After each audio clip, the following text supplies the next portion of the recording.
Welcome back to The Real Story. House Select Committee investigating Benghazi, ordering the appearance now of Sidney Blumenthal. Who's he? A confidant who traded emails with Hillary Clinton using her secret email account. Blumenthal was a senior White House advisor under President Clinton. He's paid to do research and message guidance for the Clinton Foundation. He sent Secretary Clinton at least 25 memos on Libya in 2011 and 2012. Chris Plant is a syndicated radio talk show host. Leslie Marshall, Fox News contributor and syndicated radio talk show host. Chris, this is problematic, is it not? And now he's been subpoenaed to come and give a deposition June 3rd in front of the Benghazi Select Committee.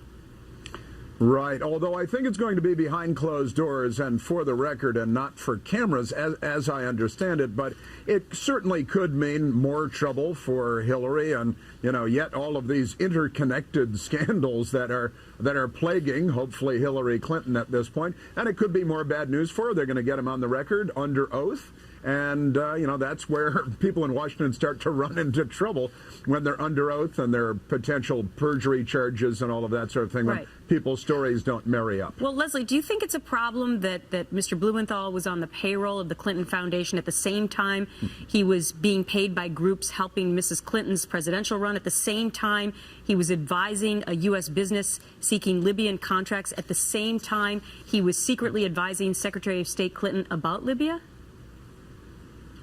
No, because he wasn't asked to advise her. Emails, one of her responses saying, I don't think this is credible. What I think from what I've read is that she looked at these, she passed them off. She did forward one to Ambassador Stevens that we know of. My problem here is this is unprecedented. This is a private citizen who was not working for the State Department, for our federal government, for the Secretary of State. At that time, these were not requested from her or the State Department. This was a private person sending a friend of his some information which she and her staff largely and clearly disregarded and did not find credible. So I don't find the problem here for Mrs. Clinton.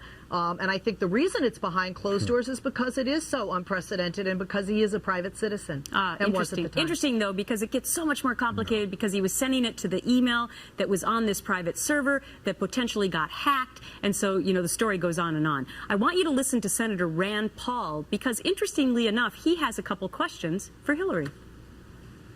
But I think the same question, to be fair, ought to be asked of Hillary Clinton if she ever takes questions. They should ask her, was it a good idea to invade Libya?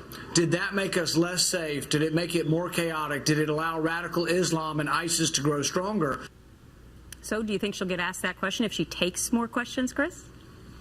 Well, based on the question she was asked yesterday, I'm not really optimistic about the press holding her feet to the fire in anything, but Senator Paul certainly has a very good question. I mean, the country is Mad Max beyond Thunderdome, and, it's the mad people on one side and the completely insane people on the other side, and we did that.